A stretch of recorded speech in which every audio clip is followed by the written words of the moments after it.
नमस्कार दोस्तों, स्वागत है आपका मेरे चैनल कॉमिक्स लाइफ में। शुरू करते हैं वेद प्रकाश शर्मा जी द्वारा लिखा गया एक रोमांचक उपन्यास चक्रव्यूह पार्ट 4। पंचनामा होने के बाद लाश के पोस्टमार्टम के लिए रवाना होने तक लंच टाइम हो गया और इंस्पेक्टर अक्षय को विदा करके किरण लंच हेतु उसी इलाके के एक होटल में दाखिल हुई। डाइनिंग हॉल में ज्यादा भीड़ थी। एक कोने की मेज पर जाकर तन्हा सी बैठ गई वह तथा लंच के दरमियान प्रत्येक पल संगीता मर्डर केस के बारे में सोचती रही। एक एक किरदार चहन के पर्दे से गुजरता रहा, परंतु किसी ठोस नतीजे पर न पहुंच सकी। लंच के बाद कसाटा का इंतजार कर रही थी कि अचानक चौंक पड़ी।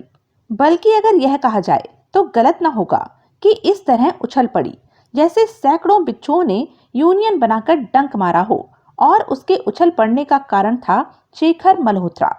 हालांकि शेखर मल्होत्रा की हालत ऐसी कतई न थी कि वह चल फिर न सकता हो, मगर डॉक्टर ने आराम की सलाह दी थी। वह स्वयं भी सख्ती से बिस्तर से न उठने के लिए कहकर आई थी, मगर वह उसकी आंखों के सामने मौजूद था। वहां मौजूद था जहां उसके होने की किरण कल्पना तक नहीं कर सकती थी। उसके जिस्म पर इस वक्त एक ढीली ढाली आंखों को चुभने वाले चटक लाल रंग की शर्ट थी। अत्यंत घिसी हुई जीन, गले में हरे रंग का ऐसा मफलर जिस पर काले रंग के सर्प बने हुए थे। पैरों में मौजूद जूतों पर जैसे महीनों से पॉलिश नहीं हुई थी। हॉल के दरवाजे पर खड़ा वह चारों तरफ खोजी दृष्टि से देख रहा था। किरण पर नजर पड़ते ही उसकी तरफ बढ़ गया। नजदीक पहुंचते पहुंचते शेखर मल्होत्रा के होठ मुस्कुराने के अंदाज में फैल चुके थे। किरण न मुस्कुरा पाई, लगभग घुड़क पड़ी वह। तुम इस वक्त यहाँ क्या कर रहे हो? आप ही को ढूंढ रहा था। क्यों? लगता है कि आम लोगों की तरह आप भी धोखा खा रही हैं। धोखा? कैसा? आप मुझे शेखर मल्होत्रा समझ रही हैं ना? समझ रही हूँ मतलब? किरण उछल पड़ी। तो तुम शेखर मल्होत्रा हो नहीं क्या? मैं तो शेखर मल्होत्रा ही हूँ, मगर वह शेखर मल्होत्रा नहीं है जिसे आप शेखर मल्होत्रा समझती हैं। कि क्या क्या बक रहे हो तुम? आश्चर्य की प्रकाष्ठा के कारण किरण के हलक से किल्ली सी निकल गई। वह मेरा जुड़वा भाई है, विनोद मल्होत्रा। वह विनोद मल्होत्रा?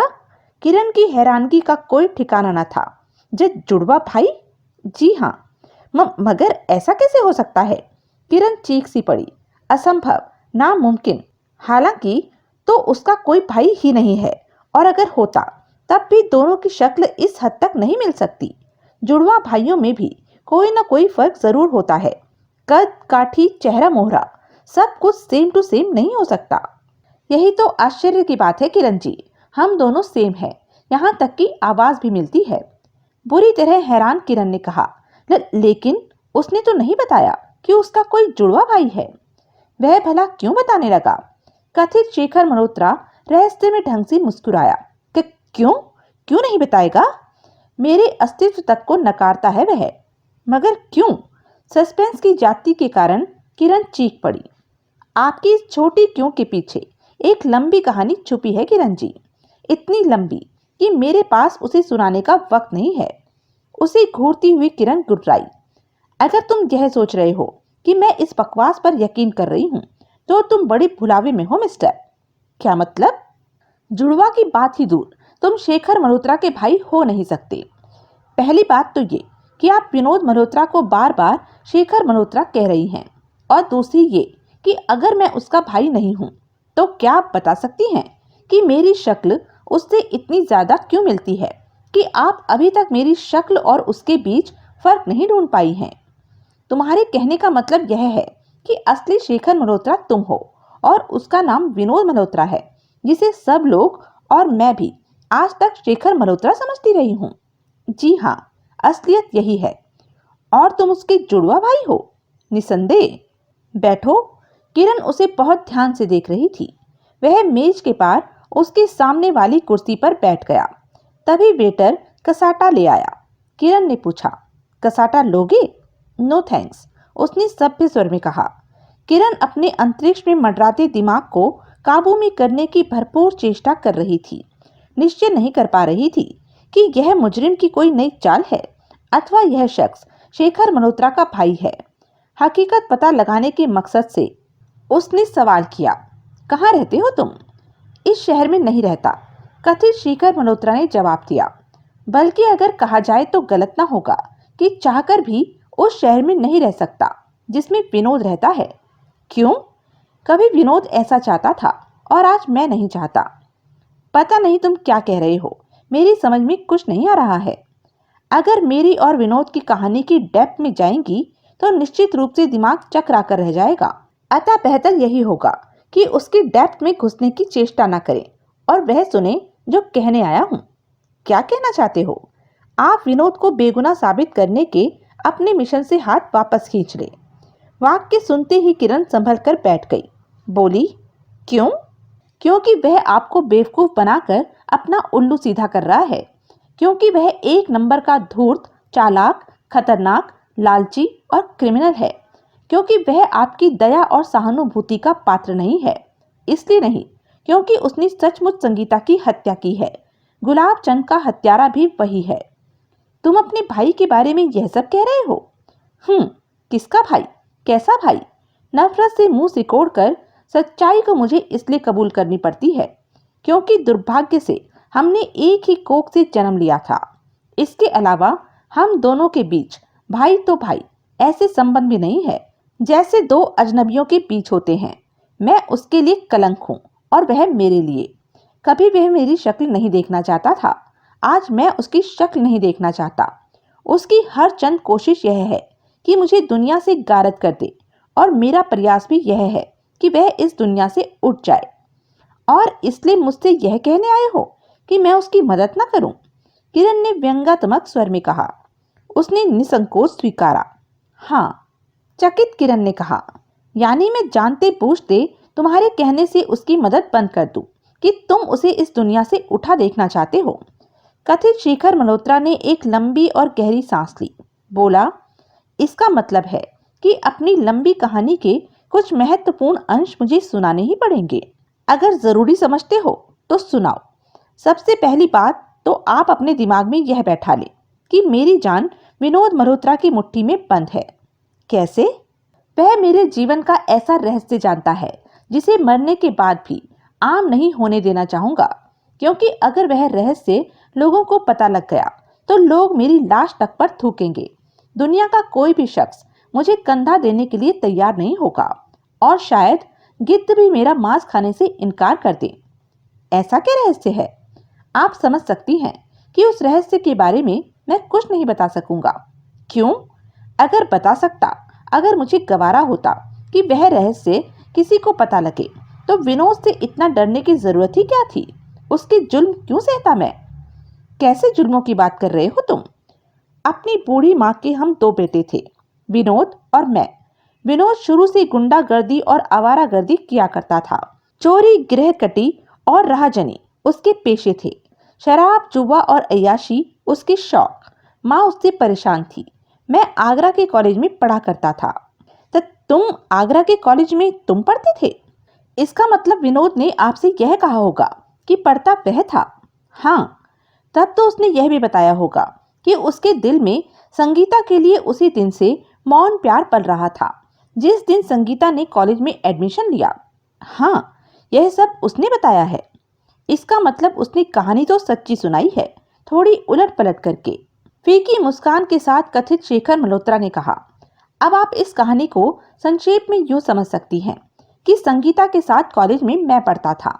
उत्तेजित होकर नगर विधायक के बेटे से मैं भिड़ा था। संगीता से मोहब्बत मुझे थी और जब ये सब बातें विनोद को पता लगी तो उसकी लाट टपक पड़ी। लाट टपकने से क्या मतलब? मेरी जुबानी उसे पहले से ही पता था कि संगीता कितनी खूबसूरत है और यह भी कि वह एक करोड़पति सेठ की इकलौती बेटी है।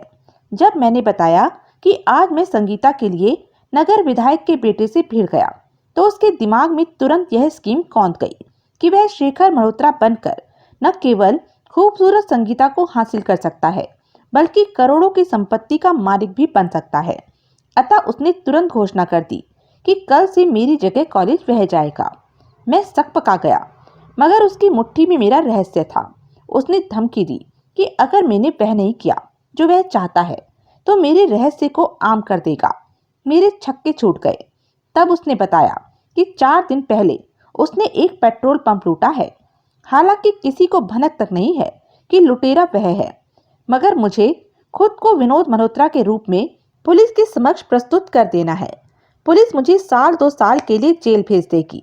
विनोद का यह प्रस्ताव सुनकर मैं दहल उठा। उसके पैरों में पड़कर गिड़गिड़ाने लगा, बार बार रिक्वेस्ट की कि मुझे जेल मत भेजो। तब उसने मुझसे कहा, ऐसे बीज तू बो चुका है कि उसे फंसाने में मुझे दिक्कत पेश नहीं आएगी, लेकिन अगर तू इस शहर में रहा तो संगीता को भी हकीकत पता लग सकती है, और ऐसा न हो इसके लिए जरूरी है कि तू इस शहर से हमेशा के लिए दफा हो जा। मगर मैंने कहा, मेरे गायब होने पर माँ क्या कहेगी? उसे यह पता नहीं लगेगा कि शेखर गायब हुआ है, बल्कि यह पता लगेगा कि विनोद गायब है। और तू जानता है कि उसे शेखर मल्होत्रा की परवाह है, विनोद की नहीं। विनोद के लिए तो वह चाहती ही यह है कि वह कहीं दफा हो जाए। लेकिन मैंने प्रतिरोध करना चाहा। कठोर स्वर में उसने मेरी बात काट दी। माँ की आंखों में मोतियाबिंद उतर आया है। जब तक हम अपने नाम न बताएं, तब तक वह स्वयं नहीं जान पाती कि सामने शेखर खड़ा है या विनोद। अतः फिक्र मत कर, माँ को यकीन दिला दूंगा कि शेखर ही हूँ, और जो गायब हुआ है वह विनोद था, जिसके दिमाग पर हीरो बनने का भूत सवार था। अतः मुंबई भाग गया होगा। मेरे मुंह से बोल न फूटा। उसकी मुट्ठी में कैद रहस्य के कारण मैं उसकी हर बात मानने के लिए मजबूर था। उसने धमकी दी कि मैं उस शहर में कभी कदम न रखूं जिसमें वह हो। ऐसा वह इसलिए चाहता था कि संगीता पर यह राज कभी न खुल सके कि जिसे शेखर समझ रही थी वह विनोद है। उसका हुक्म मानने के अलावा मेरे पास कोई चारा न था। सो मैं हमेशा के लिए अपनी माँ को छोड़कर चला गया। कहाँ चले गए? बहुत लंबी कहानी है किरण जी।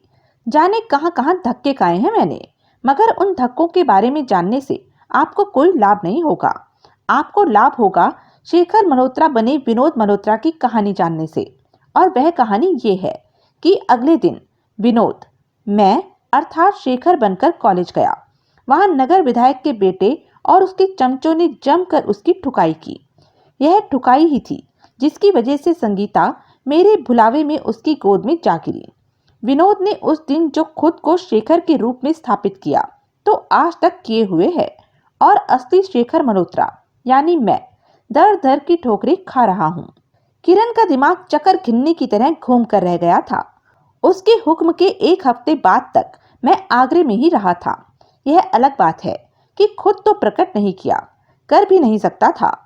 विनोद के जरिए अपना रहस्य खुल जाने का खौफ जो था, मगर मैंने अपने प्यार को, अपनी संगीता को उसकी झोली में गिरते, उसके षड्यंत्र में फंसते अपनी आंखों से देखा था। और फिर उस मंजर को मैं एक हफ्ते से ज्यादा न देख सका तथा खून के आंसू रोता चुपचाप आगरे से विदा हो गया। शहर दर शहर भटकता रहा, और उन दिनों सहारनपुर में था जब अखबार में संगीता के मर्डर और विनोद की गिरफ्तारी के बारे में पढ़ा।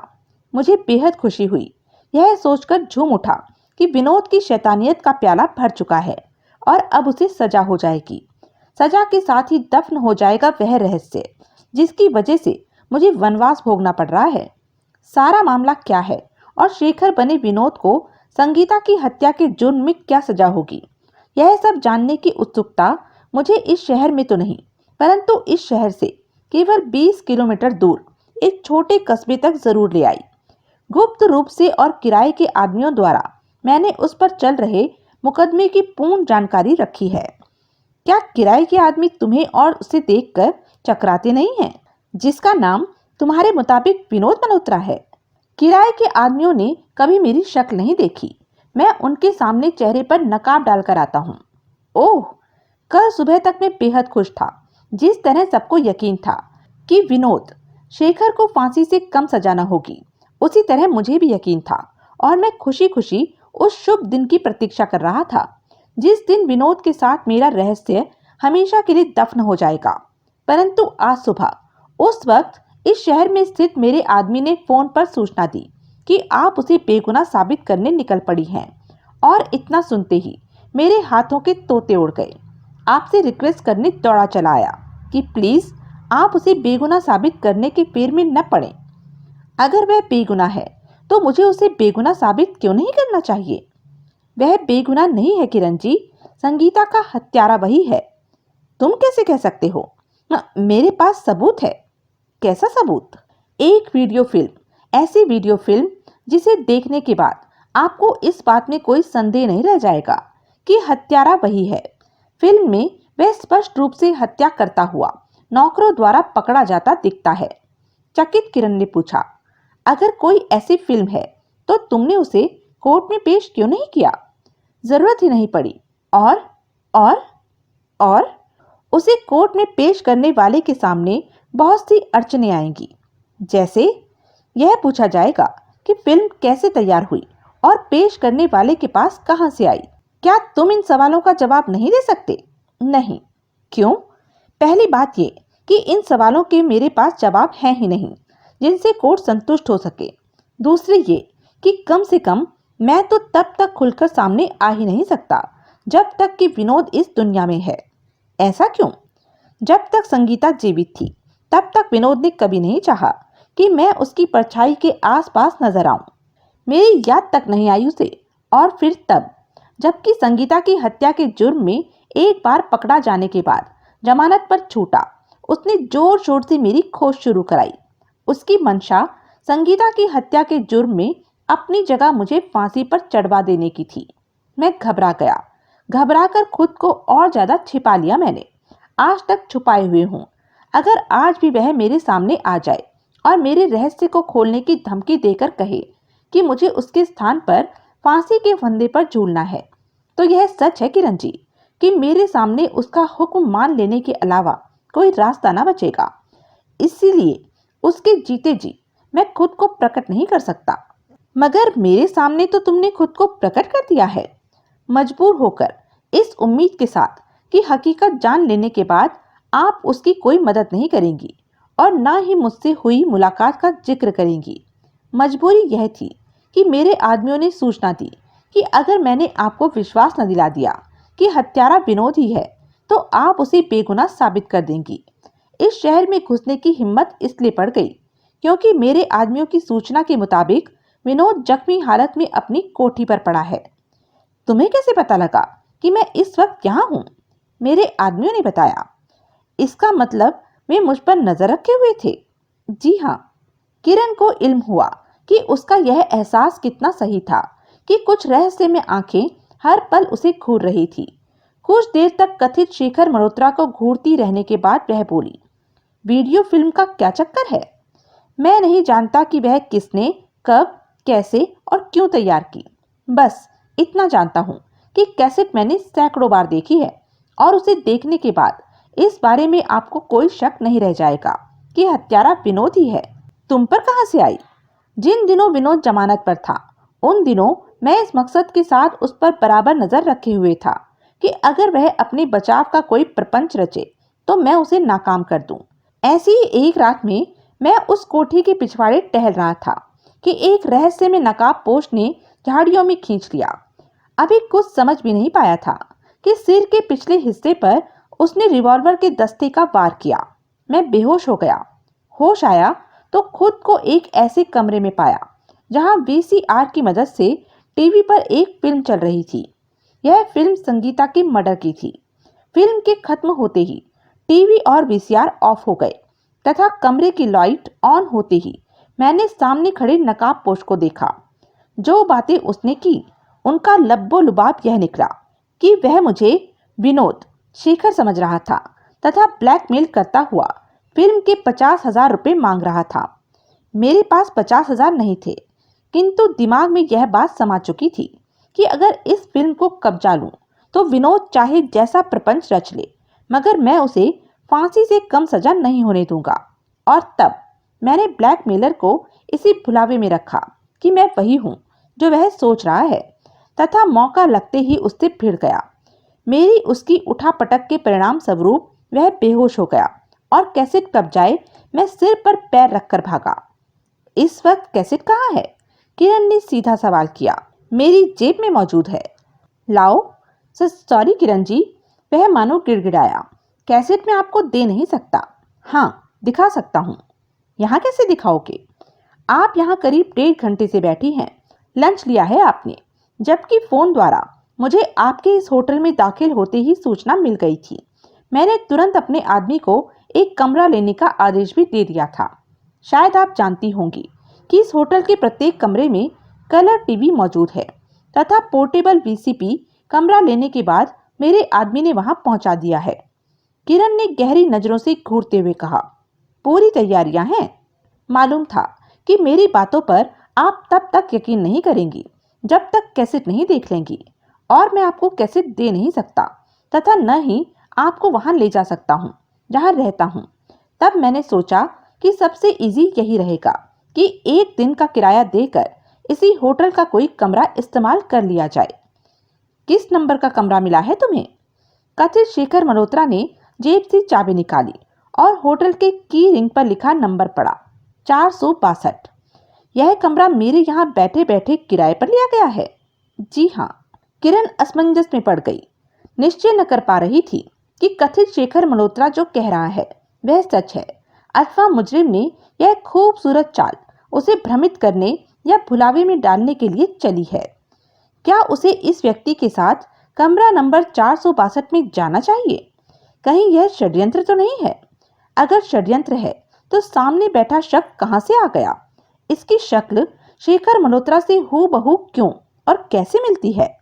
एकाएक किरण के जहन में विचार उठा कि अगर इस तरह डरेगी तो क्या री इन्वेस्टिगेशन करेगी और क्या रहस्य तथा अपराधी का पर्दाफाश करेगी।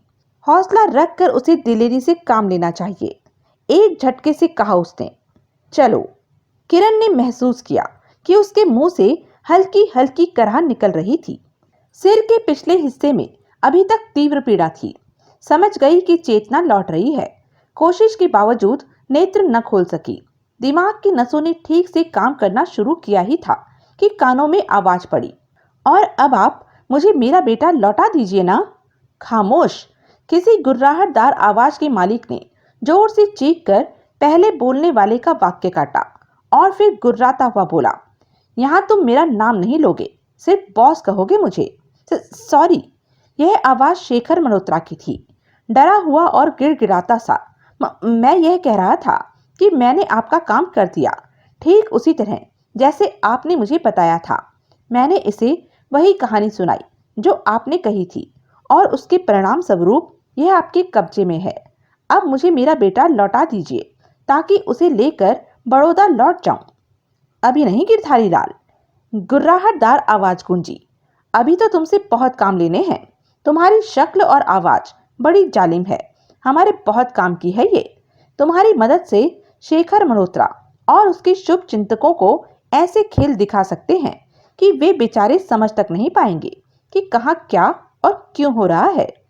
किरण ने जबड़े भींच लिए। मुंह से निकलने वाली कराहों पर अंकुश पाया। उधर शेखर मल्होत्रा की आवाज कानों में पड़ी, मगर आपने तो कहा था कि अगर मैं यह काम कर दूंगा तो मेरा बेटा लौटा देंगे और बड़ौदा जाने देंगे। रोकते रोकते किरण के मुंह से कराह निकल गई। चुप रहो।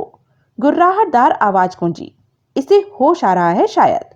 ध्यान रहे, अगर इसके सामने तुमने अपने बेटे या शहर बड़ौदा की बात की तो देखने के लिए तुम्हें अपने बेटे की लाश मिलेगी। बस सन्नाटा छा गया। नेत्र अभी तक मूंदे हुए भी वह महसूस कर रही थी कि किसी कुर्सी के साथ रस्सियों की मदद से बंधी हुई है। जहन में बेहोश होने से पूर्व के क्षण गुजरे। कमरा नंबर 462 में कदम रखते ही कथित शेखर मल्होत्रा ने रिवॉल्वर निकाल लिया था, और अभी धोखा शब्द दिमाग में कौंधा ही था कि कथित शेखर मल्होत्रा ने सिर के पिछले हिस्से पर रिवॉल्वर के दस्ते का भरपूर वार किया। चीखने के लिए मुंह खुला, किंतु मजबूत हाथ कुकर के ढक्कन की मानिंद होठों पर चिपक गया। मुंह से निकलने वाली चीख कुकर की सीटों में तब्दील हो गई। आंखों के सामने आतिशबाजी वाले मानो सैकड़ों अनार एक साथ फूट पड़े, और फिर जैसे काजल की कोठरी में कैद होती चली गई वह। अब चेतना लौटी थी। अनुमान न लगा पाई कि कितना समय गुजर चुका है। आंखें खुलते ही उसने खुद को एक ऐसे वहशी के चंगुल में पाया जिसके संपूर्ण जिस्म पर काला लबादा था और चेहरे पर सफेद नकाब।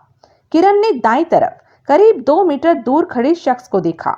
यह वही शख्स था जिसने खुद को असली शेखर मल्होत्रा और शेखर को विनोद मल्होत्रा बताया था। निश्चित रूप से शेखर मल्होत्रा की इलेक्ट्रोस्टेट कॉपी था वह।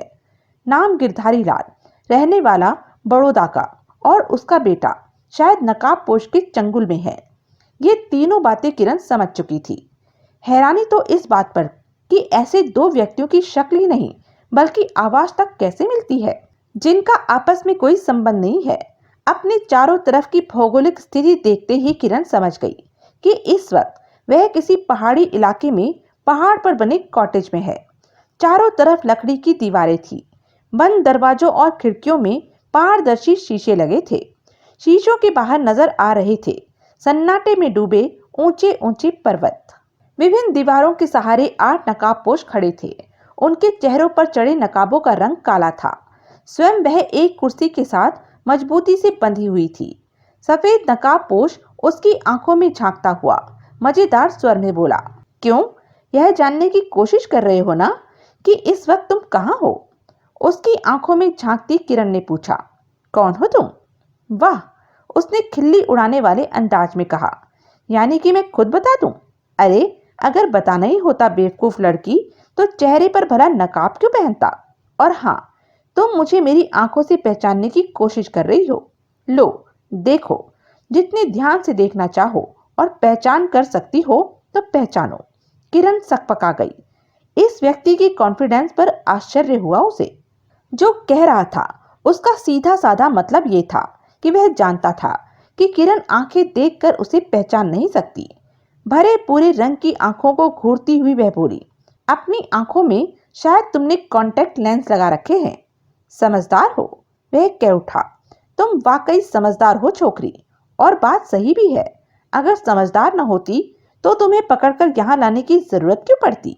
मुझे यहाँ क्यों लाया गया है? हाँ, ये हुई बात।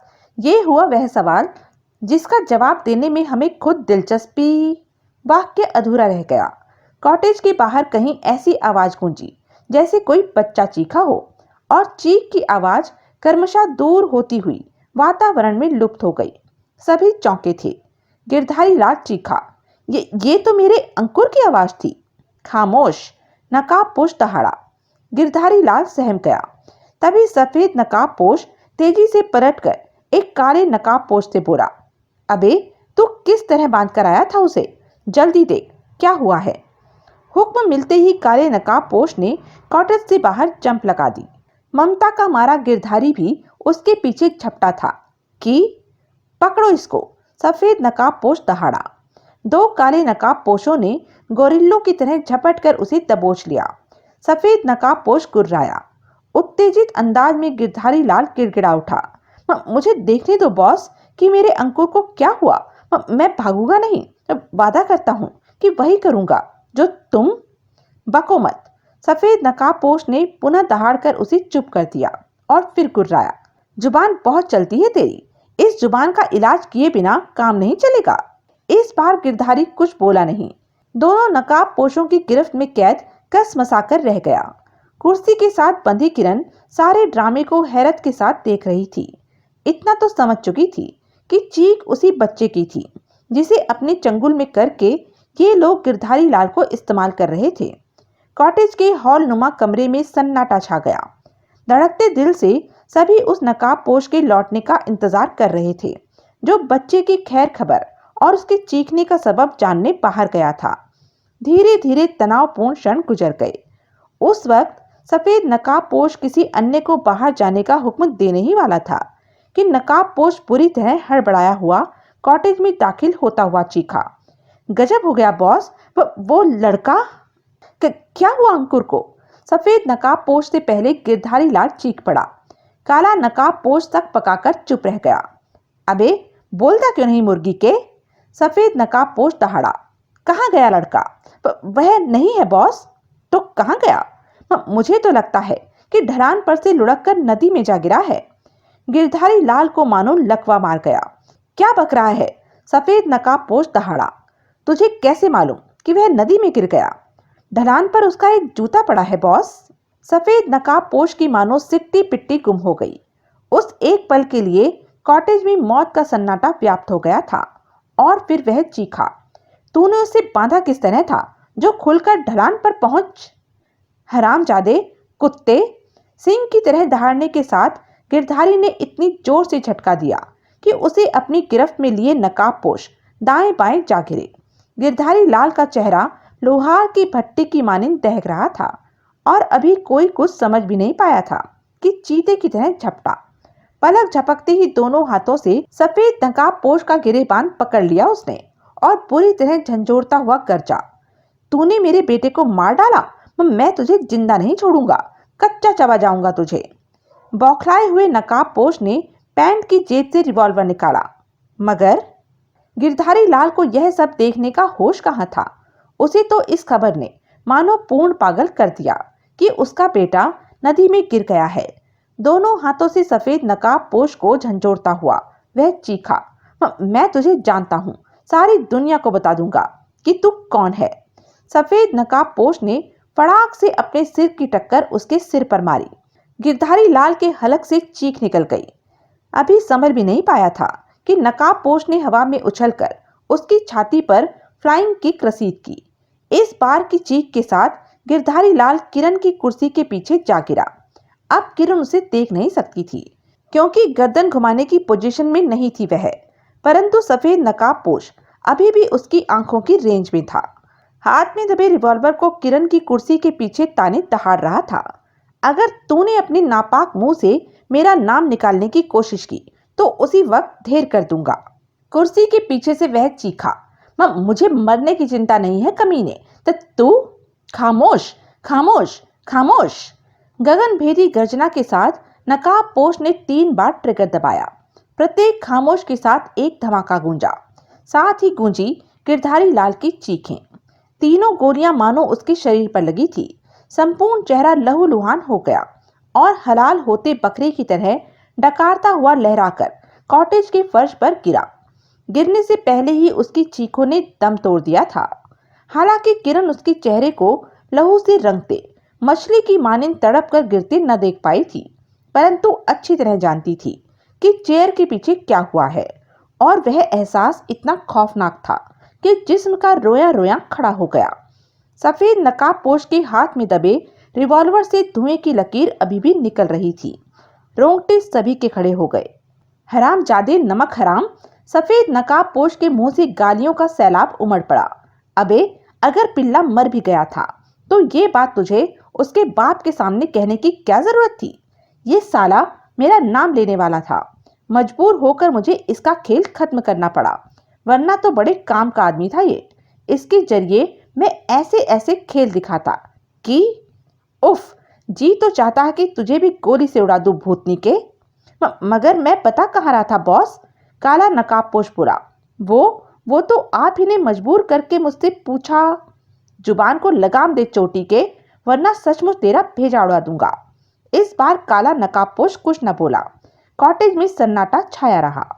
सफेद नकाबपोश मानो अपने गुस्से को नियंत्रित करने का प्रयत्न कर रहा था। उसकी अवस्था से स्पष्ट था कि जो कुछ हुआ है उसका उसे बेहद अफसोस है। कुछ देर बाद नियंत्रित होकर बोला, अब मेरे मुंह को क्या तक रहे हो कुत्ते? इस लाश को उठाकर वहां डाल दो जहां इसके लड़के को कैद कर रखा था। एक साथ 4 नकाबपोश औंधे पड़े गिरधारी लाल पर झपटे। आपके लिए फोन है शेखर साहब, निक्कू ने सपाट स्वर में कहा। किसका? बैरिस्टर साहब का, कहने के बाद वह चला गया। शेखर मल्होत्रा यह सोचकर चकरा उठा कि बैरिस्टर विश्वनाथ ने उसे फोन क्यों किया है। बिस्तर से उठा, ड्राइंग हॉल में मौजूद फोन के नजदीक पहुंचा। होल्ड स्टैंड से रिसीवर उतार कर बोला, हेलो, किरण तो वहां नहीं है? बैरिस्टर साहब की आवाज उभरी। जी नहीं तो, किरण तो आज आई ही नहीं, जबकि मुझे पूरी उम्मीद थी कि वह आएगी। फिर कहाँ गई? बैरिस्टर साहब का स्वर चिंता में डूबा हुआ था। तुम्हारे नामुराद केस की री इन्वेस्टिगेशन के चक्कर में सुबह 9 बजे की निकली हुई है और अब रात के 9 बज रहे हैं। लंच टाइम के आसपास वह चाकू विक्रेता के मकान पर देखी गई थी। कि कौन चाकू विक्रेता? वही जिससे तुमने संगीता को मारने के लिए चाकू खरीदा था। यह सोचकर शेखर के होठों पर फीकी मुस्कान रेंग गई कि उसके प्रति बैरिस्टर साहब के रवैये में अभी तक कोई परिवर्तन नहीं आया था। हाँ, थोड़े चौंके हुए स्वर में उसने सवाल जरूर किया, किरण वहां क्यों गई थी? तुम्हें नहीं मालूम? व्यंग्यात्मक स्वर। जी, मुझे क्या मालूम? पिछली रात चाकू विक्रेता का किसी ने कत्ल कर दिया है। चौंके हुए स्वर में शेखर मल्होत्रा कुछ कहने ही जा रहा था कि दूसरी तरफ से इतनी बेरहमी के साथ रिसीवर पटका गया कि शेखर के कान में धमाका सा होता महसूस हुआ और फिर किर्र किर्र की आवाज गूंजती चली गई। रिसीवर वापस क्रेडिल पर रखकर अभी ठीक से मुड़ भी नहीं पाया था कि बेल पुनः बजने लगी। रिसीवर उठाकर बोला, शेखर मल्होत्रा हियर। जवाब तुरंत न मिला। कम से कम 15 सेकंड बाद धीमे से कहा गया, किरण बोल रही हूँ शेखर। किरण? वह उत्तेजित हो उठा। तो तुम आखिर हो कहाँ? तुम्हारे पापा तुम्हारे लिए बहुत परेशान है। वह सब छोड़ो शेखर, किरण ने बात काट दी। इस वक्त केवल वह सुनो जो मैं कहना चाहती हूँ। हाँ बोलो, क्या बात है? मैं संगीता के हत्यारे को पहचान चुकी हूँ। क्या? शेखर उछल पड़ा। मगर थोड़ी गड़बड़ हो गई है। कैसी गड़बड़? वह भी जान चुका है कि मैं उसका रहस्य जान गई हूँ और वह पागल कुत्ते की तरह मुझे सूंघता फिर रहा है। सबसे ज्यादा मुसीबत की बात है कि मैं उसकी पहुंच से ज्यादा दूर नहीं हूँ। कहाँ हो तुम? शेखर बुरी तरह व्यग्र नजर आने लगा। प्लीज बताओ किरण, तुम कहाँ हो? मैं इसी वक्त। नहीं, फोन पर बताना मुनासिब नहीं होगा। फिर? शहर के बाहर ठीक उस स्थान पर नटराज का मंदिर है जहां से पहाड़ियां शुरू होती हैं। मैंने देखी हैं। सारे फोटो लेकर तुम वहां पहुंच जाओ। फोटो? हाँ, वे फोटो जिन्हें कल रात मेरी कोठी से अपनी कोठी के लिए रवाना होते वक्त तुमने जूतों के अंदर रखे थे। समझ रहे हो ना? मैं संगीता की माँ और शहजाद राय के फोटोओं की बात कर रही हूँ। मगर वे फोटो? उसे ज्यादा बोलने का अवसर दिए बगैर किरण बोली, फोटोओं के साथ शहजाद राय की सारी चिट्ठियां भी ले आना। वहां तुम्हें 2 आदमी मिलेंगे। घबराना बिल्कुल मत, अपने ही आदमी है वे। उनके साथ चले आना। वे तुम्हें मेरे पास ले आएंगे। ज्यादा सवाल मत करो, टाइम कम है। ठीक है, शेखर ने कहा। और सुनो, किरण ने रहस्यमय स्वर में कहा, अभी मेरे इस फोन का जिक्र किसी से मत करना, क्योंकि मुमकिन है कि जिसे तुम मेरा और अपना शुभ चिंतक समझकर फोन करो वही संगीता का हत्यारा हो। नाम तो बता दो उसका। मिलने पर इन शब्दों के साथ दूसरी तरफ से रिसीवर रख दिया गया। शेखर मल्होत्रा के होठों पर पहेली नुमा मुस्कुराहट उभरी थी। गुड, वेरी गुड गर्ल, कहने के साथ सफेद नकाब पोश ने किरण की कनपट्टी से सटा रिवॉल्वर जेब के हवाले किया और बोला, वाकई तुम बड़ी प्यारी लड़की हो। हमें तुमसे यही उम्मीद थी। किरण चुपचाप उसकी तरफ देखती रही। नकाब पोश ने उसके हाथ से वह कागज छीन लिया जिस पर लगभग वही वाक्य लिखे थे जो किरण ने फोन पर बोले थे। उन वाक्यों पर सरसरी नजर डालने के बाद नकाब पोश ने कहा, बिल्कुल ठीक, यही सब वाक्य बोले हैं तुमने। इस पर्चे में केवल वे वाक्य नहीं है जो तुमने शेखर मल्होत्रा के सवालों के जवाब में कहे। हम खुश हैं कि तुमने उसके सवालों के जवाब भी ठीक दिए और बात करने का तुम्हारा लहजा भी हमें पसंद आया।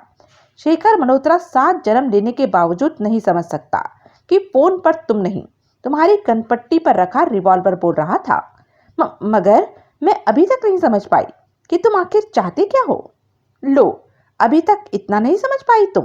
भाई कमाल है, अजीब से चटकारे के साथ कहता चला गया है। वैसे तो बड़ी बुद्धिमान समझती हो खुद को। जज साहब, बैरिस्टर साहब, अक्षय श्रीवास्तव और शहजाद राय जैसे धुरंधरों को धूल चटाने की इच्छा से संगीता मर्डर केस की री इन्वेस्टिगेशन करने निकल पड़ी। किरण पर कुछ कहते न बन पड़ा। उसकी कुर्सी के ठीक सामने पड़ी मेज पर 2 फोन रखे थे। एक का रिसीवर अभी तक सफेद नकाब पोश के हाथ में था। यह रिसीवर वह था जिस पर उसने किरण और शेखर के बीच हुई बातें अक्षरशः सुनी थी। इस रिसीवर को संबंधित फोन से क्रेडिल पर रखता हुआ बोला वह, खैर तुम नहीं समझी तो हम बता देते हैं। बात यह है कि केवल कल का दिन बीच में है। परसों संगीता मर्डर केस का फैसला होगा और शहजाद राय के फोटो तथा चिट्ठियां उस फैसले की ऐसी तैसी पेर सकते हैं। बिना वजह के खून खराबे में मैं विश्वास नहीं रखता, इसलिए तुम दोनों में से किसी को मारूंगा नहीं। बस इतना करना है कि फोटो और चिट्ठियां तुम्हारे सामने जला दूंगा तथा परसों सुबह तुम्हारा टीका वीका करके विदा कर दूंगा। किरण अब भी चुप रही। सफेद नकाबपोश ने 8 में से 2 को कहा, नटराज के मंदिर तुम दोनों जाओगे। ओके बॉस, दोनों एक सुर में बोले। नटराज का मंदिर एक उजाड़ स्थान पर था। चारों तरफ और दूर दूर तक छाए अंधकार को शेखर मल्होत्रा आंखें फाड़कर घूर रहा था। दिल बहुत जोर जोर से धड़क रहा था उसका। अचानक एक शक्तिशाली टॉर्च के प्रकाश झागों ने अंधकार के मुंह पर जोरदार चांटा जड़ा। शेखर सतर्क हो गया। प्रकाश दायरा मंदिर प्रांगण और दीवारों पर यात्रा करने के बाद उसके जिस्म पर आकर ठहर गया। दायरा इतने व्यास का था कि शेखर का संपूर्ण जिस्म प्रकाश झागों से नहा उठा। मिचमिचाती आंखों से उसने टॉर्च की तरफ देखने की कोशिश की, मगर रंग बिरंगे सितारों और प्रकाश दायरे के उद्गम स्थल के अलावा कुछ नजर ना सका। फिर दायरे का उद्गम स्थल उसकी ओर बढ़ने लगा। आंखों के आगे अपना हाथ अड़ाकर शेखर चुपचाप खड़ा रहा। सामने उसकी तरफ आता दायरे का उद्गम अभी 10-5 कदम दूर ही था कि पीछे से किसी ने उसके कंधे पर हाथ रखा। चिंबककर शेखर पलटा। लंबी लंबी और मोटी मूंछों वाला एक कुंभकर्ण सरीखा व्यक्ति उसके निकट खड़ा था। रंग काला भुजंग, चेहरा इतना चौड़ा जैसे रामलीला ग्राउंड में खड़े कुंभकर्ण के पुतले का हो। फोटो और चिट्ठियां लाए हो? उसके मुंह से गड़गड़ाहटदार आवाज निकली। सहमते हुए शेखर ने कहा, हाँ। कहाँ है? मेरी जेब में। उसने थूक सटका। मुझे दो। नहीं, शेखर ने कहा, फोटो तुम्हें नहीं, केवल किरण को दूंगा। दिखा तो सकते हो, कहाँ है वह? जरूर, कहने के साथ उसने जेब से एक लिफाफा निकालकर कुंभकर्ण सरीखे व्यक्ति को दिखाया और उसने लिफाफा लेने के लिए हाथ बढ़ाया ही था कि शेखर ने फुर्ती के साथ वापस जेब में रखते हुए कहा, कह चुका हूं कि लिफाफा केवल किरण के हाथ में दूंगा। कुंभकर्ण सरीखे व्यक्ति ने कुछ ऐसे अंदाज में उसकी तरफ देखा जैसे जल्लाद अपने शिकार को देखता है। मुस्कुराने के प्रयास में उसके लंबे लंबे और चौड़े दांत जो चमके तो शेखर सिहर कर रह गया। बड़े ही कातिलाना अंदाज में कहा उसने, अगर ऐसा चाहते हो तो ऐसा ही सही, चलो। कहने के बाद वह मुड़ा और एक तरफ को चल दिया। शेखर उसके पीछे था। प्रकाश दायरा साथ साथ चल रहा था। मुश्किल से 15 मिनट बाद वह बड़ के घने वृक्ष के नीचे छुपी खड़ी बिना नंबर प्लेट वाली काली एम्बेसडर के नजदीक पहुंच गए। उस पर नजर पड़ते ही शेखर चीख पड़ा, नहीं, तुम किरण के भेजे हुए आदमी नहीं हो। चेहरे पर भड़ाक से घूंसा पड़ा। आगे के शब्द न केवल चीख में तब्दील होकर रह गए, बल्कि किसी पतंगे की तरह हवा में उछलकर वह दूर जा गिरा। कुंभकर्ण सरीखे व्यक्ति का घूंसा ऐसा लगा था जैसे लोहे का मुसल चेहरे से टकराया हो। प्रकाश का दायरा उसी पर स्थिर था। शेखर उठने का प्रयत्न कर रहा था कि कुंभकर्ण सरीखा व्यक्ति निकट पहुंचा। गिरेबान पकड़कर उसने शेखर को इस तरह उठा लिया जैसे रबड़ का बबुआ हो, और फिर जो उसने ताबड़तोड़ वार करने शुरू किए तो शेखर की चीखें सन्नाटे का भेजा उड़ाने लगी। ऐसा लग रहा था जैसे जिस्म पर लोहे के मुसल और घन बरस रहे हों। हाथ पैर तो शेखर ने बहुत मारे, मगर सच्चाई ये है कि कुंभकर्ण सरीखे व्यक्ति को छू तक नहीं सका वह। शीघ्र ही यह बात समझ में आ गई कि उसकी एक न चलेगी, और इस बार जो जमीन पर जाकर गिरा तो वहीं पड़ा रह गया, हिला तक नहीं। वह बेहोश हुआ नहीं था, मगर दर्शा खुद को बेहोश ही रहा था। बचाव का एकमात्र वही रास्ता सूझा था उसे। प्रकाश दायरा उसी पर स्थिर था। कुंभकर्ण सरीखा व्यक्ति लंबे लंबे कदमों के साथ नजदीक पहुंचा। भारी बूट की इतनी जोरदार ठोकर पसलियों पर रसीद की कि शेखर का दिल हलक फाड़कर चीख पड़ने के लिए करने लगा, परंतु चीख अपने हलक से उसने निकलने नहीं दी। जानता था कि अगर मुंह से सिसकारी भी निकल गई तो सचमुच बेहोश होने या मर जाने तक मार खानी पड़ेगी, जिसमें एक्स्ट्रा हरकत तक नहीं होने दी उसने। प्रकाश के उद्गम से आवाज उभरी, शायद बेहोश हो गया है। कुंभकर्ण सरीखे व्यक्ति ने बिना एक भी शब्द मुंह से निकाले शेखर के ढीले पड़े जिस्म को कंधे पर लादा और किसी जिन की मानिंद बिना नंबर प्लेट वाली काली एम्बेसडर की तरफ बढ़ गया। घुमावदार पहाड़ी सड़क पर करीब 30 मिनट की चढ़ाई के बाद बिना नंबर वाली काली एम्बेसडर सरकारी डाक बंगले के प्रांगण में रुकी। चारों तरफ खाइयां और ऊंचे ऊंचे पहाड़ अंधेरे की गोद में मानो सो रहे थे। जाग रही थी सिर्फ एक नदी। बहुत नीचे एक खाई में बह रही थी वह, और वातावरण में गूंज रही थी पानी से पत्थरों के टकराने की आवाज। नदी वाली खाई के ठीक ऊपर एक झोपड़ी थी। हालांकि थी तो वह भी सरकारी डाक बंगले का ही हिस्सा, परंतु डाक बंगले से जरा हटकर बनी हुई थी। पर्वतों की मानिंद वह भी अंधकार की चादर ढांपी सोई पड़ी थी। डाक बंगले की मुख्य इमारत नदी की तरह जाग रही थी, यानी उसके अंदर ट्यूब का प्रकाश नजर आ रहा था। कुंभकर्ण सरीखे व्यक्ति ने शेखर के जिस्म को पुनः कंधे पर लादा और गाड़ी का दरवाजा खोलकर बाहर आ गया। ड्राइविंग सीट का दरवाजा खोलकर पहले ही एक व्यक्ति बाहर निकल चुका था। इस वक्त अपने चेहरे उन्होंने काले नकाबों से ढक लिए थे। बॉस का आदेश शायद यह था कि किरण किसी की शक्ल न देख पाए। हॉल में पहुंचते ही कुंभकर्ण सरीखे व्यक्ति ने शेखर के जिस्म को किरण की कुर्सी के नजदीक इस तरह डाल दिया जैसे आदमी का जिस्म न होकर चीनी की बोरी हो। शेखर को इस अवस्था में देखते ही कुर्सी से बंधी किरण का रंग उड़ गया। उधर कुंभकर्ण सरीखे व्यक्ति ने हॉल में मौजूद 6 नकाबपोशों में से एक से पूछा, बॉस कहाँ है? तुम्हारे जाने के बाद बॉस को वॉकी टॉकी पर कोई मैसेज मिला था, जिसे सुनते ही वे चले गए। कुछ कहकर गए हैं? हाँ, कह गए हैं कि इसे झोपड़ी में कैद करके रखा जाए। नकाबपोश ने कहा, सख्त हिदायत दे गए हैं कि कस कर बांधा जाए इसे तथा मुकम्मल चौकसी की जाए। कहीं ऐसा न हो कि यह भी भागने के चक्कर में नदी में गिर जाए। बॉस कब तक आएंगे? इस बारे में कुछ नहीं कह गए। क्या इसके पास भी फोटो हैं जिनकी बॉस को तलाश है? लिफाफा तो इसने दिखाया था। कहीं ऐसा न हो कि लिफाफा भी बैरिस्टर की बेटी के पर्स की तरह खाली हो। मैं देख लेता हूँ। कहने के बाद कुंभकर्ण सरीखा व्यक्ति शेखर के जिस्म पर झुका ही था कि नकाबपोश ने कहा, ठहरो, क्या बात है? कुंभकर्ण चौंका। बॉस खास हिदायत दे गए हैं कि हम में कोई फोटो और चिट्ठियों को न देखे। क्यों? कारण बॉस जाने। कुछ देर और उनके बीच इसी किस्म की बातें होती रही और बातों की समाप्ति पर कुंभकर्ण शेखर के जिस्म को उठाकर झोपड़ी में पहुंचाने के मकसद से झुका ही था कि खनाक खनाक खनाक। हॉल में चारों तरफ कांच के टूटने की आवाज गूंजी। 8 नकाबपोश बुरी तरह चौंके और खिड़कियों पर लगे कांच के स्थान पर नजर आ रही राइफलों पर अभी उनमें से किसी की नजर पड़ी थी कि हॉल में आवाज गूंजी, हिलने वाले को गोली से भून दिया जाएगा। सभी बौखला गए। तभी दूसरी आवाज उभरी, खबरदार, डाक बंगले को पुलिस ने चारों तरफ से घेर लिया है। धोखा। चीखते हुए कुंभकर्ण ने किरण की कुर्सी की बैक में जंप लगा दी। हमारे साथ धोखा हुआ है जग्गा। जग्गा ने फुर्ती के साथ जेब से रिवॉल्वर निकाला। धाएं। दरवाजे से एक गोली चली, सीधी रिवॉल्वर वाले के हाथ में लगी। हाथ से रिवॉल्वर निकला, मुंह से चीख, और इसी अफरा तफरी का लाभ उठाकर बाकी सभी नकाबपोशों ने खुद को फर्श पर गिरा दिया। रिवॉल्वर सभी ने निकाल लिए थे।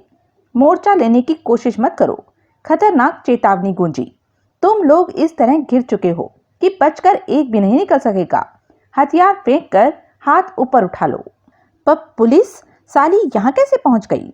कुर्सी की बैक में छिपा कुंभकर्ण बड़बड़ाया और फिर किरण पर नजर पड़ते ही जाने क्या हुआ कि खतरनाक स्वर में दांत भींचकर गुर्रा उठा। तू बहुत चालाक है। मुझे लगता है कि तूने ही किसी चालाकी से पुलिस यहाँ बुलाई है। उसके तेवर देखकर किरण के होश उड़ गए।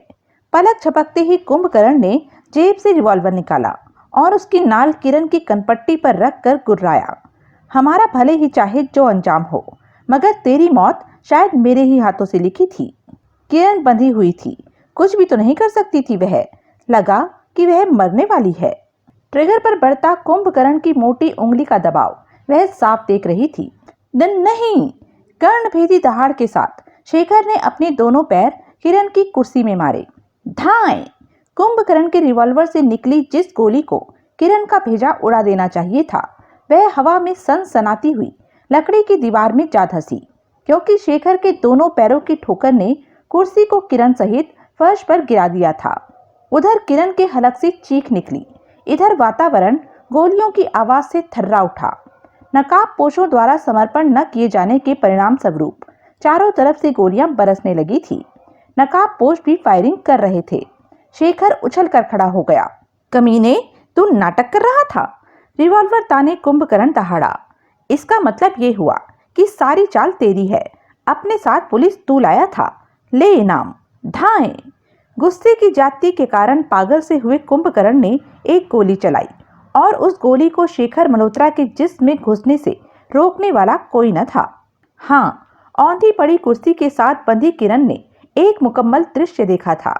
शेखर मल्होत्रा का अंजाम देखकर वह चीखने वाली मशीन की तरह चीखती चली गई और बुरी तरह जख्मी तथा लहूलुहान हुए शेखर मल्होत्रा ने कुंभकर्ण पर जंप लगा दी। कुंभकर्ण ने एक और फायर झोंक दिया। इस बार चीख के साथ शेखर मल्होत्रा लहराया और धड़ाम से औंधी पड़ी कुर्सी के नजदीक आ गिरा। उसका चेहरा किरण के चेहरे के बहुत नजदीक था, मगर कैसी विवशता थी कि वह उसे स्पर्श न कर सकती थी। शेखर मल्होत्रा शांत पड़ चुका था, निश्चल। किरण का चीखना आश्चर्यजनक ढंग से रुक गया। अवाक सी रह गई वह। शेखर मल्होत्रा के चेहरे को यूं देख रही थी मानो स्टैचू शून्य को निहार रहा हो। उसे लगा कि वह बेगुनाह शख्स मर चुका है और यह क्षण ऐसा था जिसने किरण के दिल को उसके प्रति असीमित प्यार से लबालब भर दिया। जोर लगाकर उसने कुर्सी सरकाई और फिर शेखर मल्होत्रा के चेहरे का चुंबन लिया उसने। तभी किसी ने गोलियां चलाकर हॉल में लगी ट्यूब्स फोड़ दी। चारों तरफ अंधेरा छा गया, घुप अंधेरा।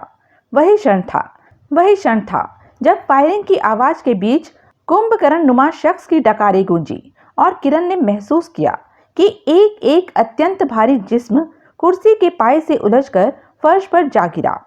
फायरिंग की आवाजें थमने का नाम न ले रही थी। अनगिनत टॉर्चों के गोल प्रकाश दायरे हॉल में भागे भागे फिर रहे थे और गूंज रही थी यह चेतावनी कि पुलिस ने डाक बंगले के चारों तरफ घेरा डाल दिया है। किरण उन आवाजों को बखूबी पहचान सकती थी। एक आवाज इंस्पेक्टर अक्षय की थी, दूसरी उसके पापा बैरिस्टर विश्वनाथ की।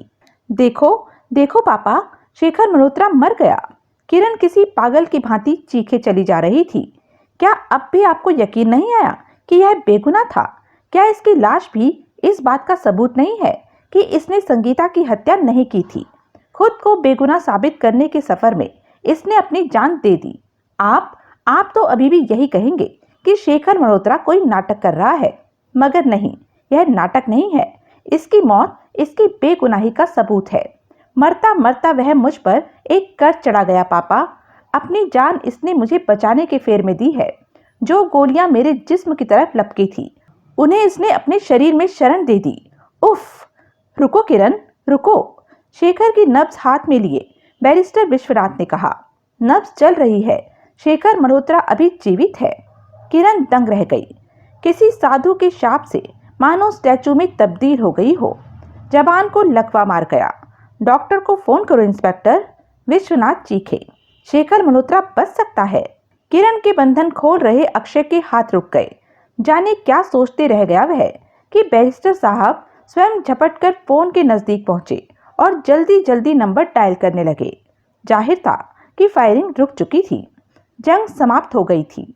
कुंभकर्ण नुमा व्यक्ति सहित 3 नकाबपोश मारे गए थे, बाकी जख्मी हुए थे और इस वक्त वे पुलिस के चंगुल में थे। अक्षय और बैरिस्टर के साथ पुलिस के 10 सिपाही थे। सभी हाथों में मौजूद टॉर्चें इस वक्त ऑन थी। हॉल में भरपूर प्रकाश था। उधर डॉक्टर को फोन करने के बाद बैरिस्टर विश्वनाथ ने रिसीवर क्रेडिल पर रखा। इधर अक्षय ने किरण के बंधन खोल दिए। आजाद होते ही उसने शेखर का सिर अपनी गोद में रख लिया और उसे पुकारने लगी। किरण, बैरिस्टर विश्वनाथ ने कहा, खुद को संभालो बेटी, इस वक्त उसे जगाने की कोशिश मत करो। किरण ने एक झटके से अपने पापा की तरफ देखा और उस वक्त उसके चेहरे पर कुछ ऐसे भाव थे कि बैरिस्टर विश्वनाथ के समूचे जिस्म में मौत की झुरझुरी दौड़ गई। फूल सा कोमल और चांद के रंग का चेहरा इस वक्त कोयले की मानिंद काला और खुरदुरा नजर आ रहा था। आंखों में आंसुओं के साथ साथ तैर रहा था खून। खून भरी हुई आंखें अपने पापा के चेहरे पे गाड़कर उसने कहा, मैं हत्यारे को पहचान चुकी हूँ पापा। कौन है? बैरिस्टर विश्वनाथ की जुबान लड़खड़ा गई। नहीं, किरण ने अजीब से स्वर में कहा, अभी नहीं बताऊंगी। क्यों? आपको यकीन नहीं आएगा। मतलब? बिना सबूत, बिना तर्क, बिना शहादतों और बिना गवाह के आपने किसी पर विश्वास करना नहीं सीखा ना, इसलिए अभी मैं उसका नाम नहीं लूंगी। अभी तो मैं केवल उसका मनहूस चेहरा देख पाई हूँ। सबूत, गवाह और शहादतें जुटानी बाकी हैं, मगर आप फिक्र न करें, मुझे मालूम है कि वह सब आसानी से जुटा लूंगी। अगर शेखर मर गया तो असली हत्यारे को फांसी कराना मेरी उसे श्रद्धांजलि होगी। फिक्र मत करो बेटी, शेखर शायद बच जाएगा, बैरिस्टर साहब ने कहा। संयोग से एक भी गोली जिस्म के किसी नाजुक हिस्से में नहीं लगी है, एक पेट में और एक कंधे में। हालांकि खून काफी निकल चुका है, गोलियों का जहर भी जिस्म में फैल रहा होगा। अगर शीघ्र ही मेडिकल एड मिल जाएगी तो। ये किसकी लाश है? झोपड़ी की फर्श पर पड़ी लाश की तरफ संकेत करके बैरिस्टर विश्वनाथ ने पूछा। किरण अपने पापा के सवाल का जवाब न दे सकी। गले में मफलर डाले, लाल कमीज, मुड़ी हुई जीन और घिसे हुए जूते पहने युवक की लाश से उनकी नजरें हट न रही थी। याद आ रहा था वह दृश्य जब इसे देखकर शेखर मल्होत्रा का भ्रम हुआ था। फिर इसने शेखर मल्होत्रा को विनोद मल्होत्रा और खुद को शेखर मल्होत्रा बताते हुए एक ऐसी चक्करदार कहानी सुनाई थी कि वह चकरा कर रह गई। यह कहना गलत ना होगा कि उस वक्त किरण को यह सच्चा और शेखर मल्होत्रा झूठा लगा था। सबसे सशक्त कारण था इसकी शक्ल, आवाज। मगर इस वक्त कोई नहीं कह सकता था कि उसकी शक्ल का शेखर मल्होत्रा की शक्ल से कोई संबंध रहा होगा। चेहरे के चीथड़े उड़ गए थे। हत्यारे की 3 गोलियां चेहरे ही पर लगी थी। लहूलुहान और उधड़ गए चेहरे की शिनाख्त करना किसी के वश में नहीं था। झोपड़ी की दीवार में लगी ट्यूब ऑन थी, भरपूर प्रकाश था वहां, किंतु किरण स्वयं यकीन न कर पा रही थी कि यह शख्स मल्होत्रा का इलेक्ट्रोस्टेट कॉपी था। झोपड़ी के एक कोने में कुर्सी पड़ी थी। कुर्सी के नजदीक पड़ी थी रेशम की डोरी। इस बार इंस्पेक्टर अक्षय ने पूछा, क्या आप जानती है किरण जी कि यह किसकी लाश है? मेरे ख्याल से नाम तो इसका गिरधारी लाल था, मगर यह वह शख्स है जिसकी शक्ल और आवाज के जाल में फंसकर मैं हत्यारे की कैद में फंस गई। क्या मतलब? क्या लाश को देखकर आप कल्पना कर सकते हैं कि इसकी शक्ल और आवाज शेखर मल्होत्रा से हूबहू मिलती थी? क्या बात कर रही हो बेटी? बैरिस्टर विश्वनाथ कह उठे। भला ऐसा कहीं होता है? मुझे नहीं मालूम पापा कि कैसा होता है और कैसा नहीं। बस इतना जानती हूँ कि आपने खुद को उन सिद्धांतों और मान्यताओं में बांधकर रख लिया है जो आपको आपके तजुर्बे ने दिए हैं। अपने सिद्धांतों और मान्यताओं के दायरे से बाहर निकलकर न आप कुछ सोचना चाहते हैं न मानते हैं। मगर मैं उन सबको भला कैसे झुठला सकती हूँ जो अपनी आंखों से देखा है, कानों से सुना है। क्या देखा सुना है तुमने? एक ही सांस में किरण ने होटल में गिरधारी लाल के मिलने से लेकर उसकी मौत तक का वृत्तांत कह सुनाया। बैरिस्टर विश्वनाथ और अक्षय की आंखें मारे हैरत के फैल गई थी, जबकि किरण कहती चली गई। जब इसे पता चला कि इसका बेटा मर गया है तो यह पागल हो उठा। बॉस के नाम का पर्दाफाश करने ही वाला था कि हत्यारे ने मजबूर होकर अपने रिवॉल्वर से इसके चेहरे में आग भर दी। मजबूर शब्द का इस्तेमाल इसलिए कर रही हूँ क्योंकि हत्यारा दिल से इसे मारना नहीं चाहता था। उसके दिमाग में इसके बहुत से इस्तेमाल थे। इसका बेटा इस चेयर पर कैद रहा होगा, अक्षय ने कहा। कुर्सी के नजदीक पड़ी रेशमी डोरी से जाहिर है कि अंकुर को वहां बांधकर रखा गया था, मगर बच्चा होने के कारण, अपने हाथ पैर नन्हे नन्हे होने के कारण किसी तरह वह आजाद हो गया और झोपड़ी से बाहर निकल पड़ा। आप लोग देख चुके हैं कि झोपड़ी और डाक बंगले की मुख्य इमारत के बीच सीधी नदी की तरफ चला गया। कितना जबरदस्त ढलान है। अंकुर उस ढलान पर लुढ़कने से खुद को न रोक सका और नदी में जा गिरा। सबसे ज्यादा हैरत की बात यह है कि डाक बंगला सरकारी है और हत्यारा इसे अपने अड्डे के रूप में इस्तेमाल कर रहा था। बैरिस्टर साहब कहते चले गए, सवाल ये है कि ऐसा हुआ तो कैसे हुआ? डाक बंगला इन दिनों किसके नाम से बुक है और यहाँ का चौकीदार कहाँ चला गया? एक कांस्टेबल मानो उनके इसी सवाल का इंतजार कर रहा था। झोपड़ी में दाखिल होते हुए उसने बताया, डाक बंगले के किचन में यहाँ का चौकीदार मिला है सर। उस बुढ़े के हाथ पैर किसी ने कसकर बांधे हुए थे, मुंह में कपड़ा ठुसा पड़ा था और इससे ज्यादा वह कुछ नहीं बता रहा है कि कल दोपहर कुछ नकाबपोशों ने अचानक हमला किया, उसे बांधकर किचन में डाल दिया तथा डाक बंगले पर कब्जा कर लिया। किरण, बैरिस्टर विश्वनाथ और इंस्पेक्टर अक्षय के बीच कुछ देर के लिए सन्नाटा छा गया। फिर वे झोपड़ी से बाहर निकल आए। ढलान वाकई बेहद खतरनाक था, ऐसा कि अगर एक बार उस पर कोई लुढ़क जाए तो निश्चित रूप से सीधा नदी में जाकर गिरे। ढलान पर पड़े पत्थरों के बीच पैर फंसा फंसा कर वे उतरने लगे और उस स्थान पर पहुंच गए जहां दो पत्थरों के बीच एक छोटा सा जूता पड़ा था। जूते को उठाकर ध्यान से देखते हुए अक्षय ने कहा, अंकुर की उम्र 10 साल के आसपास रही होगी। कोई कुछ नहीं बोला। संभल संभल कर और पैर जमाते हुए वे खाई में उतर गए। नदी तट पर खड़े तेज बहाव के बीच बच्चे का शव ढूंढने की कोशिश कर रहे थे।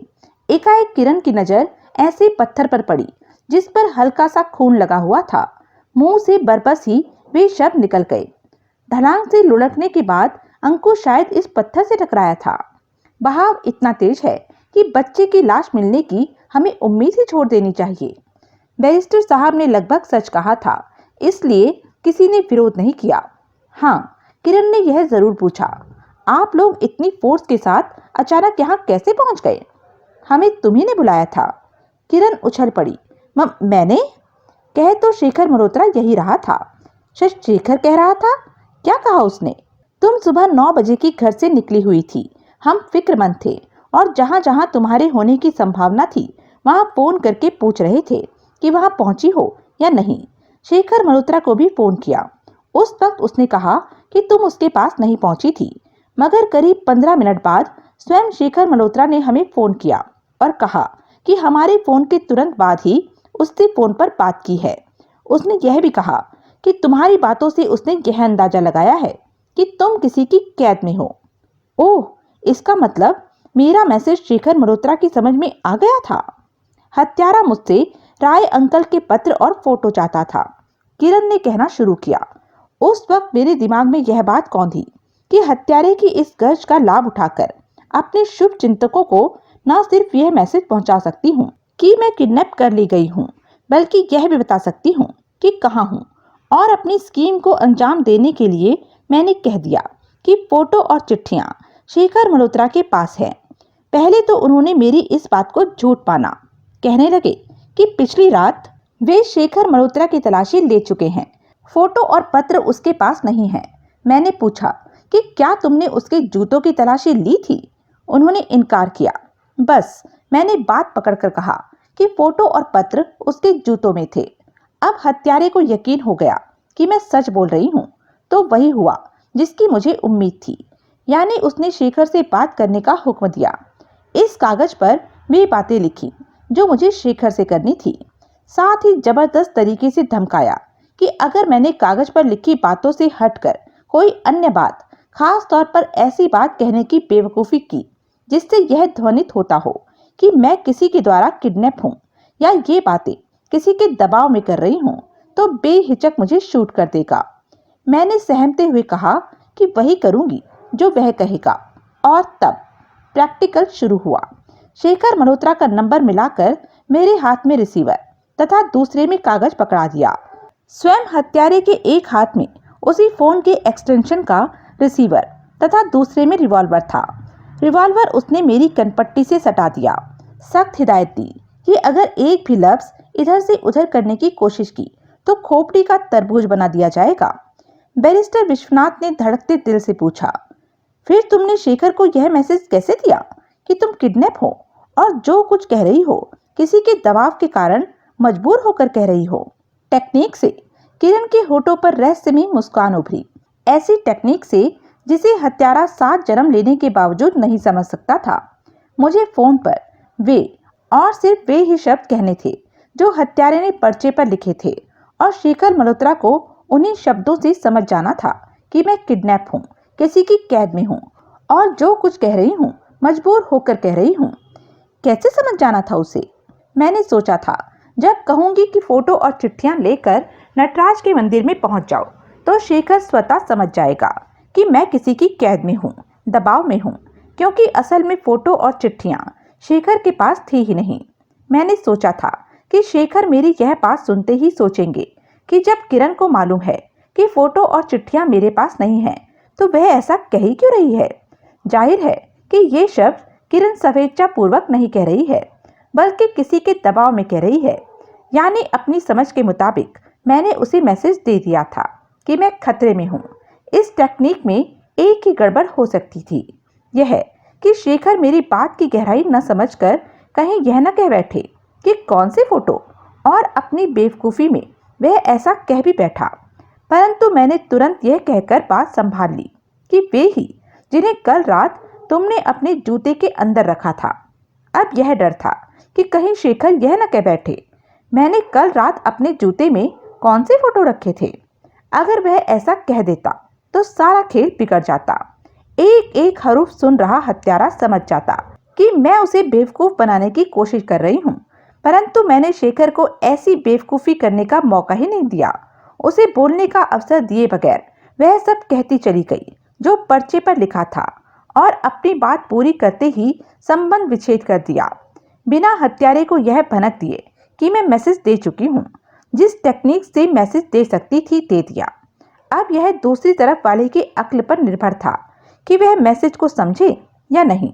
हालांकि शेखर के अंतिम 1-2 वाक्यों से लगा था कि वह समझ गया है, परंतु जब उसे बेहोश दिखने जैसी हालत में कुर्सी के नजदीक लाकर डाला गया तो लगा कि वह बेवकूफ मेरा मैसेज नहीं समझा था और खुद भी हत्यारे के चंगुल में फंस गया।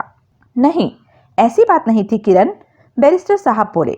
शेखर ने खुद स्वीकार किया कि शुरू में वह तुम्हारा मैसेज नहीं समझा था, इसलिए चौंके हुए स्वर में पूछ बैठा कि कौन से फोटो।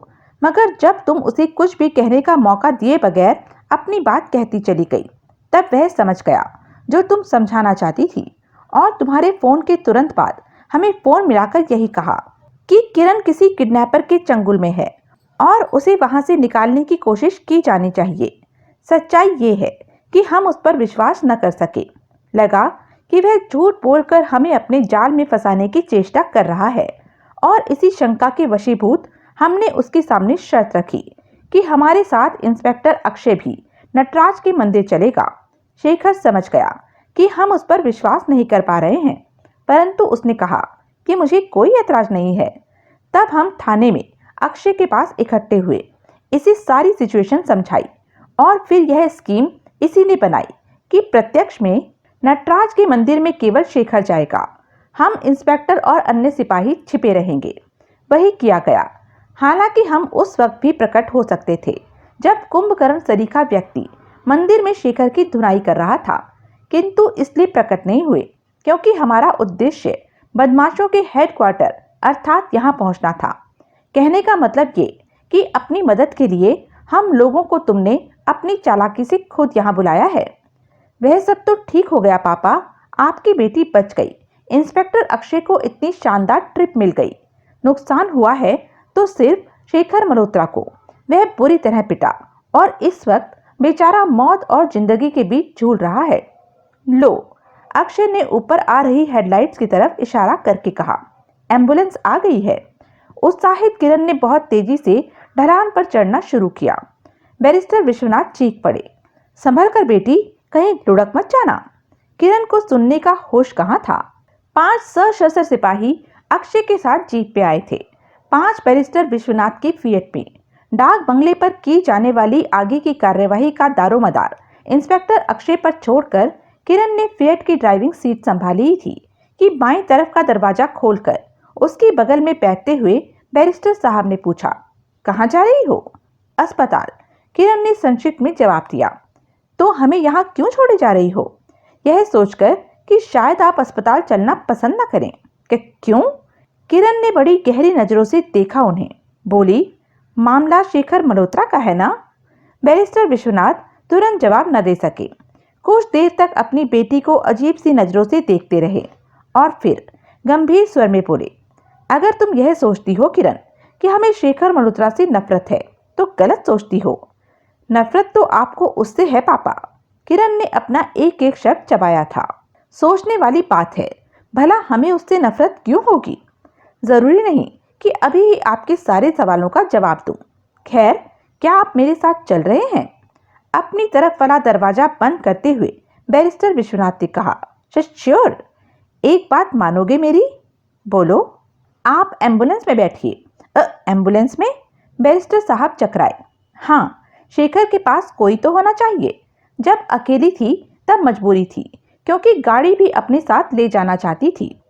मगर जब आप साथ हैं तो कायदा कहता है कि हम में से एक एम्बुलेंस में होना चाहिए। अगर आपको उसमें बैठना पसंद नहीं है तो मैं बैठ जाती हूँ, आप गाड़ी से जाइए।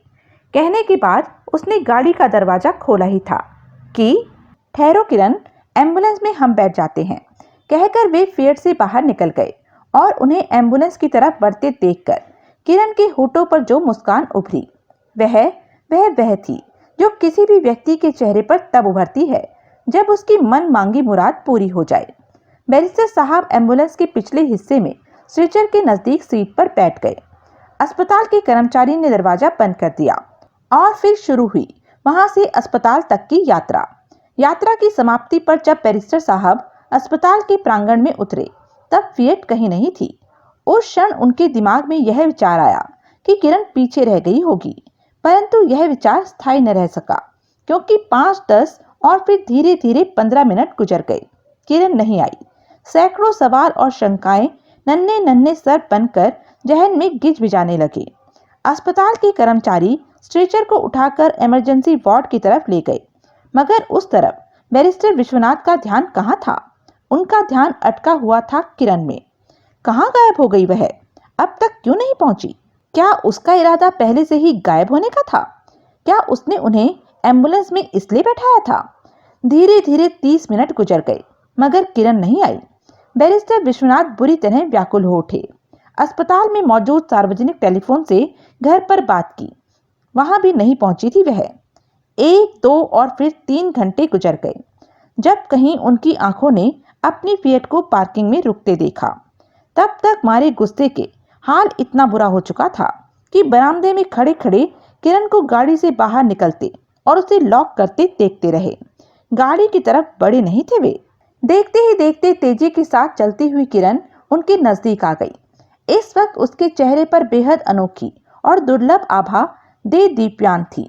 आंखें कीमती डायमंड्स के मानिंद जगमगा रही थी और उस वक्त तो मानो बैरिस्टर विश्वनाथ के संपूर्ण जिस्म में सुलग रही क्रोध अग्नि में पूरा एक टीन घी डाला गया। जब किरण ने कहा, आप यहाँ बरामदे में खड़े क्या कर रहे हैं? सोच रहे थे कि हमें पिकनिक पर कहाँ जाना चाहिए। ओहो, आप तो बहुत गुस्से में हैं पापा। सॉरी।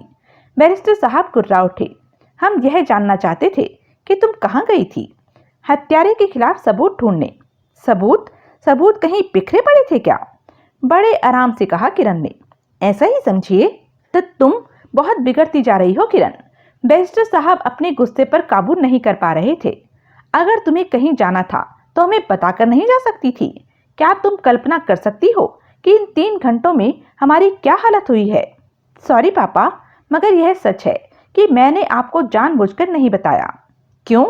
क्योंकि पिछली रात मैंने आपको बता दिया था कि सबके फोटो क्यों कलेक्ट किए थे और उसी रात चाकू विक्रेता का कत्ल हो गया। क्या मतलब? विश्वनाथ बौखला गए। क्या कहना चाहती हो तुम? किसी भ्रम में न फंसे पापा। कम से कम आपको हत्यारा कहने का फिलहाल मेरा कोई इरादा नहीं है। इस वक्त मैं केवल इतना कहना चाहती हूँ कि हत्यारा जो भी है किसी तरह मेरे और आपके बीच होने वाली बातें सुन लेता है और मेरा रास्ता बंद कर देता है। ऐसा सोचकर मैंने आपको नहीं बताया कि कहाँ किस मकसद से जा रही हूँ। सॉरी पापा, सॉरी, प्लीज माफ कर दीजिए। किरण के लहजे में जाने क्या था कि इस बार बैरिस्टर साहब गुर्रा ना सके। गुस्से पर काबू पाने की भरपूर चेष्टा कर रहे थे वे। एकाएक किरण ने पूछा, शेखर के ऑपरेशन का क्या हुआ? हमें नहीं मालूम कि अस्पताल का स्टाफ उसे कहाँ ले गया है। ऑपरेशन हुआ भी है या नहीं, और हुआ है तो क्या रहा? तुम्हारे बारे में सोचने से फुर्सत मिली होती तो कुछ मालूम रखते। किरण के चेहरे पर जो भाव उभरे उन्हें देखकर बैरिस्टर साहब गारंटी के साथ कह सकते थे कि उसे उनका जवाब नागवार गुजरा है। शेखर के प्रति उनकी अपेक्षा अच्छी नहीं लगी है उसे। वे महसूस कर रहे थे कि डाक बंगले में घटी घटना किरण को भावात्मक रूप से शेखर मल्होत्रा के अत्यंत नजदीक ले गई है। आइए, कहने के साथ वह बिजली किसी तेजी के साथ आगे बढ़ गई। ऑपरेशन थिएटर के नजदीक पहुंचकर उसने एक वार्ड बॉय से शेखर मल्होत्रा के बारे में पूछा। वार्ड बॉय ने थिएटर के मस्तक पर लगे लाल रंग के बल्ब की तरफ उंगली उठाकर कहा, ऑपरेशन चल रहा है। उस वक्त चेहरे पर जबरदस्त तनाव लिए किरण सूनी सूनी आंखों से लाल बल्ब को घूर रही थी जब बैरिस्टर विश्वनाथ ने स्नेहपूर्वक उसके कंधे पर हाथ रखा। किरण चिहुक पड़ी। विचार माला के मोती जैसे टूटकर बिखर गए हों। बैरिस्टर साहब ने गैलरी में पड़ी बेंच की तरफ इशारा करके आहिस्ता से कहा, आओ किरण, उधर बैठते हैं। नहीं, मैं ठीक हूं, बैरिस्टर विश्वनाथ बोले। समझने की कोशिश करो बेटी, ऑपरेशन सीरियस और लंबा है। ऐसे ऑपरेशन के निपटते निपटते मरीज के सगे संबंधी और उससे बेइंतहा प्यार करने वाले भी थक जाते हैं। गैलरी में जगह जगह वे बेंचें अस्पताल वालों ने उन्हीं की सुविधा के लिए बिछाई हैं। मैं भी यही सोच रही थी पापा, हम समझे नहीं। यह है कि इस वक्त ऑपरेशन थिएटर में एक ऐसा ऑपरेशन हो रहा है जिसके नाकाम होने के 90% चांस हैं और ऑपरेशन नाकाम होने का मतलब होगा मरीज की मृत्यु। मगर फिर भी इन बेंचों पर बैठने के लिए कोई मौजूद नहीं है। कितना भाग्यहीन है शेखर मल्होत्रा। मैं तो खैर अभी छोटी हूँ, आप काफी पसंद देख चुके हैं। क्या आपने कभी ऐसा देखा है पापा कि कोई शख्स जिंदगी और मौत के झूले में झूल रहा हो तथा इस बात की परवाह करने वाला कोई नहीं कि वह मरेगा? या ऐसा तो हम आज भी नहीं देख रहे किरण। तात्पर्य, परवाह करने वाली तुम जो मौजूद हो। आप मुझ पर व्यंग कर रहे हैं क्या? नहीं तो अगर व्यंग कर रहे हैं तो मुझे इस व्यंग पर बहुत दुख होगा पापा, क्योंकि आपको नहीं भूलना चाहिए कि जो शख्स इस वक्त जिंदगी से दूर तथा मौत के नजदीक है उसने आपकी बेटी पर झपट पड़ने वाली मौत का वर्ण किया है। बैरिस्टर विश्वनाथ चुप रह गए। लगा कि अगर इस वक्त उन्होंने किरण को यह समझाने की कोशिश की कि उसे भावनाओं में नहीं बहना चाहिए तो असर उल्टा पड़ेगा, अतः कुछ भी कहने का विचार त्याग दिया। बाप बेटी के मध्य खामोशी पुनः फन उठाकर खड़ी हो गई। किरण के खूबसूरत चेहरे पर छाया तनाव कहीं जाकर तब कम हुआ जब सीनियर सर्जन ने ऑपरेशन थिएटर से बाहर निकलते वक्त बताया कि ऑपरेशन सफल रहा है तथा दोपहर में किसी वक्त शेखर को होश आ सकता है। किरण ने रात के 3 बजा रही रिस्ट वॉच पर नजर डाली और बैरिस्टर विश्वनाथ के नजदीक पहुंचती हुई बोली, क्या आप मेरे कुछ सवालों का जवाब देंगे पापा? कैसे सवाल?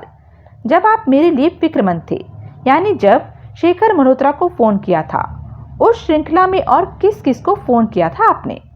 बैरिस्टर विश्वनाथ समझ गए कि शेखर मल्होत्रा को खतरे से बाहर पाते ही किरण का दिमाग पुनः इन्वेस्टिगेशन की तरफ घूम गया है। बोले, हमने शहजाद राय, रमन आहूजा और अक्षय को फोन किए थे। क्या जवाब दिया था उन्होंने? तीनों में से कोई फोन पर नहीं मिला था। इंस्पेक्टर अक्षय थाने में नहीं था। सब इंस्पेक्टर ने बताया था कि वह रूटीन गश्त पर निकला हुआ था। रमन और राय अंकल, दोनों में से कोई अपने रेजिडेंस पर नहीं था। रमन के वहां बेल जाती रही परंतु रिसीवर नहीं उठाया गया, जबकि मिस्टर राय की मिसेज को मालूम था कि मिस्टर राय कहां गए हैं। रमन आहूजा के बारे में आपका क्या ख्याल है? किस बारे में? संगीता का हत्यारा होने के बारे में। क्या तुम्हारे ख्याल से हत्यारा रमन आहूजा है? रहस्य में मुस्कान के साथ कहा किरण ने। मैंने आपका ख्याल पूछा है पापा। एक तरफ दावा पेश करती हो कि हत्यारे को पहचान चुकी हो, दूसरी तरफ रमन आहूजा के बारे में हमारा ख्याल जानना चाहती हो। दोनों बातों का तालमेल समझ से बाहर है। जब तुम पहचान ही चुकी हो तो हमारा ख्याल पूछने का क्या मतलब?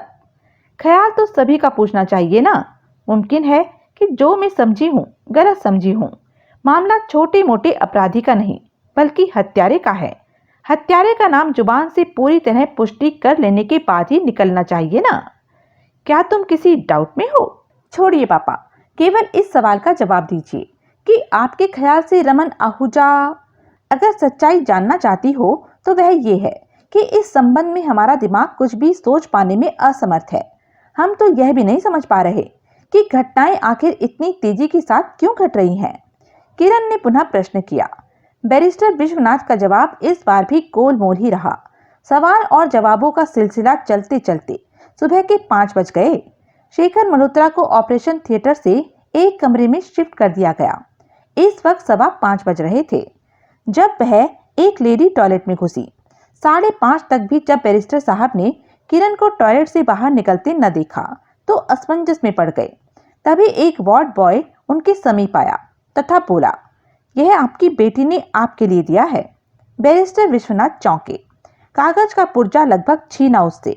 पढ़ा, सॉरी पापा, एक बार फिर मुझे आपको बिना कुछ बताए गायब होना पड़ रहा है।